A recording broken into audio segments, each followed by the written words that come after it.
Gluten-free recipes can be a real challenge when you're substituting different items in for regular all-purpose flour. So my preference is to just go for a naturally gluten-free recipe that I know will work, and it doesn't involve any other type of substitutions like special gums and different types of nut flours in order to recreate what we're typically used to having in our gluten style of recipes. This is one of my favorite peanut butter cookie recipes.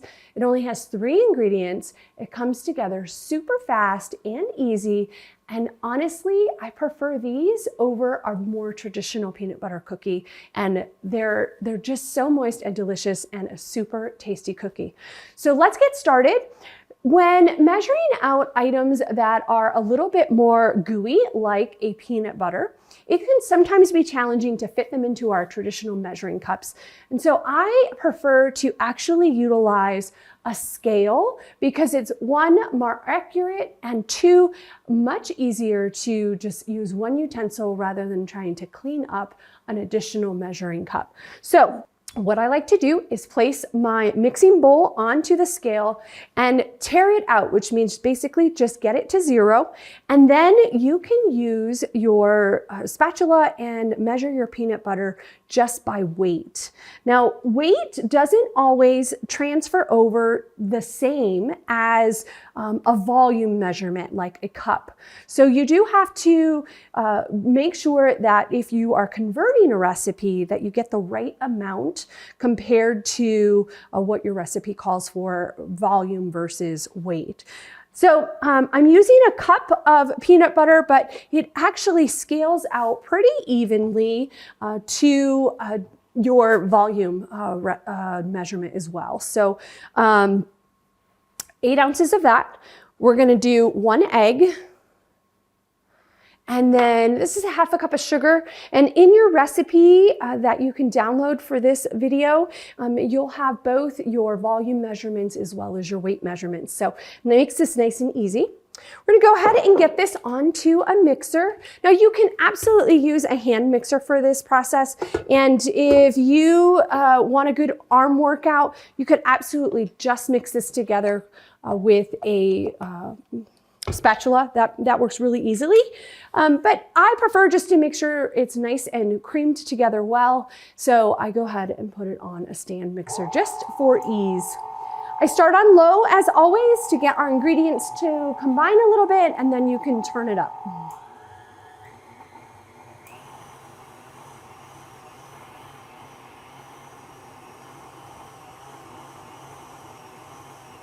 It really only takes a few seconds. There isn't a lot of creaming happening here. This is just a matter of getting our ingredients combined nicely. And in fact, I'm not even gonna worry about scraping the bowl and mixing again. I'm just gonna scrape the bowl and then mix it together with my spatula.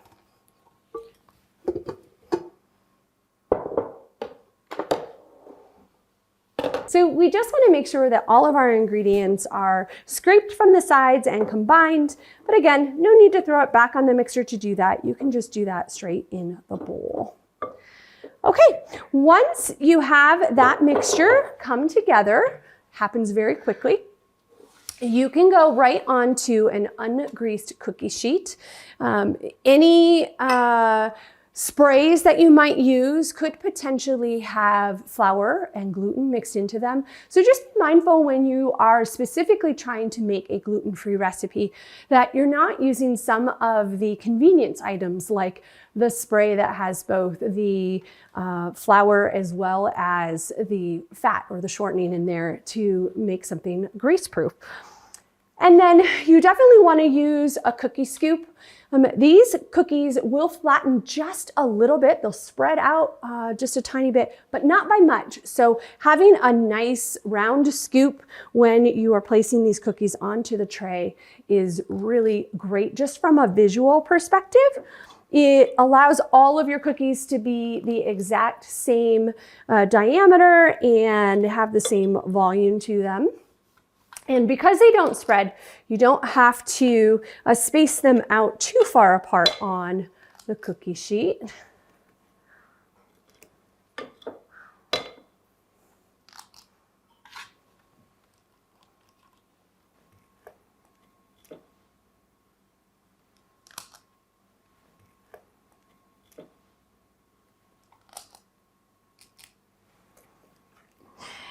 depending upon the size scoop that you are using, each recipe will yield a slightly different number of cookies. So I am just using, this is just a traditional cookie scoop. There's probably a volume measurement on here, although I can't see it anywhere. But I will also include in your recipe download some of the supplies, like the cookie scoop for you, so that you can see exactly what I'm using and know the measurement.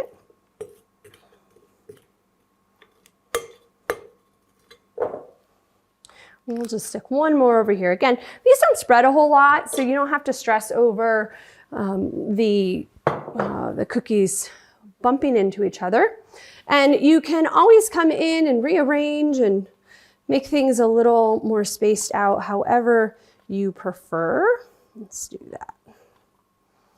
And then utilizing a fork. So typically with gluten-free recipes, people will try to make them look like the original so that nobody knows the difference. And oftentimes that works really great just because there's no, there are some differences in texture and flavor for most recipes that you're subbing out.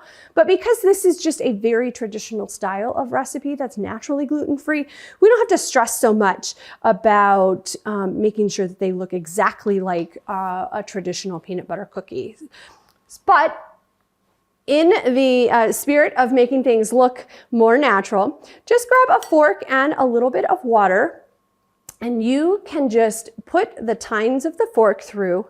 This is a way to decorate a peanut butter cookie that is, gosh, very traditional, very recognizable, something that certainly my grandmother did when she was baking off peanut butter cookies. So, you know, it's a fun little decor. If you had a cute little cookie stamp that had, you know, maybe a different pattern or a floral design on it, you could certainly use that too. But we're going to stick with the traditional decor. And the water is just to allow the fork not to stick to our batter. Because this doesn't have any sort of flour in it, it tends to be a gooier batter and becomes a little bit sticky. And you could absolutely try this without the water. If your batter comes out and it doesn't stick, no problem. I just find the water helps a little bit with the process. So let's get this into a 350-degree oven. If you have convection, of course, you can knock that down by 25 degrees. These are going to bake for approximately 10 to 15 minutes. And there's a wider time frame on the scale of timing for each person based on your altitude and your location that you're living in. These are not, again, they don't have leavening necessarily in them. They do have egg, which does expand, but the cookies aren't going to really spread out like a traditional cookie does. So they're going to stay a little thicker. And so it will depend a little bit on what your scoop measure is. If these are tinier, you can get away with the lower end of your time scale. If you decide to do a larger peanut butter cookie, then of course you'll have to bake it off a little bit longer. So for this particular size, I'm going to guess we're in that 10 to 12 minute range, and it should bake off nicely. So let's get these in the oven. The peanut butter cookies have come out of the oven and they smell delicious, first of all. But what you'll see is a very traditional looking peanut butter cookie. It has all of those little golden brown tops and those very characteristic little cracks through the peanut butter cookie. That is one of the things that I always remembered growing up and eating peanut butter cookies was they sort of look like stones to me, just with all the little cracks. They look really unique and different from a lot of other cookies that I grew up with. Just a little note about baking them. I have a tendency to underbake these cookies just a hint compared to what you might do for other styles of cookies. You definitely want the sides of the cookie to be firm and hold up. But if you tap in the center and they're still in the oven, it might be a little softer and it might just kind of give a little bit and not pop right back up.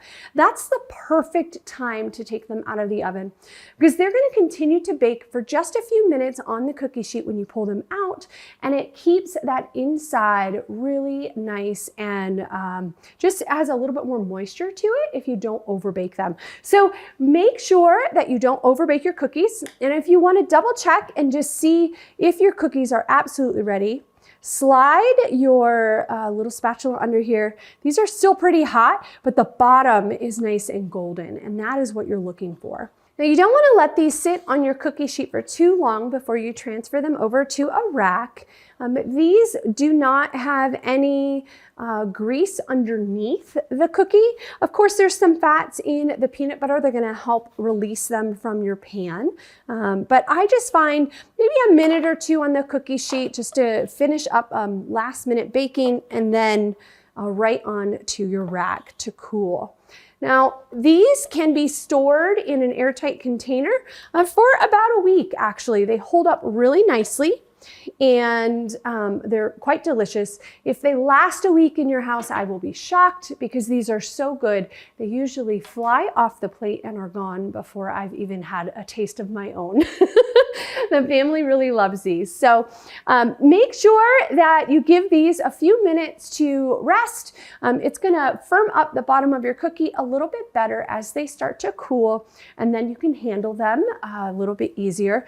But these cookies will actually hold up really well to being handled and touched once they're cool.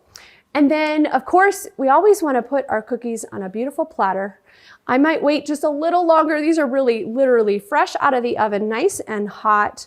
But I'm going to go ahead and plate just a few of them so you can see how gorgeous these cookies actually are.